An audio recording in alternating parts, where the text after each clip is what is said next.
अस्सलाम वालेकुम दोस्तों, कैसे हैं आप सब। उम्मीद करती हूँ आप सब खैरियत से होंगे और खुश होंगे। मैंने wet and wild cosmetic product के बारे में काफ़ी सुना था। मैंने सोचा चले जी मैं भी ट्राई करती हूँ। मैंने इसका एक फाउंडेशन लिया था और एक हाइलाइटर लिया। मैं कहा चलो इसका फाउंडेशन मैं कुछ टाइम तक इस्तेमाल करूँ, फिर मैं आपसे इसका रिव्यू शेयर करती हूँ। ओवरऑल अगर इसकी लुक देखा जाए तो ब्लैक कलर की प्लास्टिक कैप होगी एंड ग्लास बॉटल। क्वांटिटी की बात की जाए तो इसमें 28 ml जो है फाउंडेशन है। इट्स मीन कि आप आराम से 1 साल तक इस फाउंडेशन को यूज़ कर सकते हैं। अगर एक्सपायरी मालूम करना है आपने तो आपने बॉटल की बैक पे इस तरह का बना होगा निशान, आपने वहाँ पे चेक करना है। वहाँ पे लिखा होगा 12 मंथ, मीन्स आप 1 साल तक यूज़ कर सकते हैं। शेड का देखा जाए तो मेरा जो इसमें शेड है वो है सॉफ्ट बेज।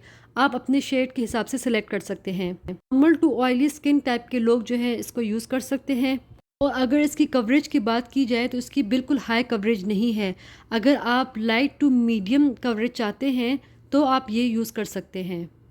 अंदर से अगर फाउंडेशन को देखा जाए तो मोस्टली हम देखते हैं फाउंडेशंस जो होते हैं वो पंप वाले होते हैं, पर इस फाउंडेशन में आपको इस तरह का स्पैचुला मिलेगा।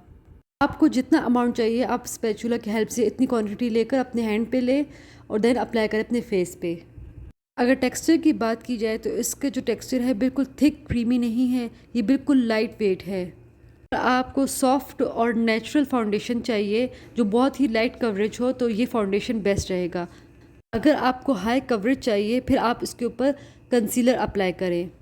आपको एक ऐसा फाउंडेशन चाहिए जो अफोर्डेबल भी हो और जो जिससे नेचुरल लुक आती है और जिसकी मैट फिनिशिंग हो, तो मैं प्रेफर करूँगी कि आप इसको ज़रूर ट्राई करें। ये थी कुछ बेसिक्स रिव्यू।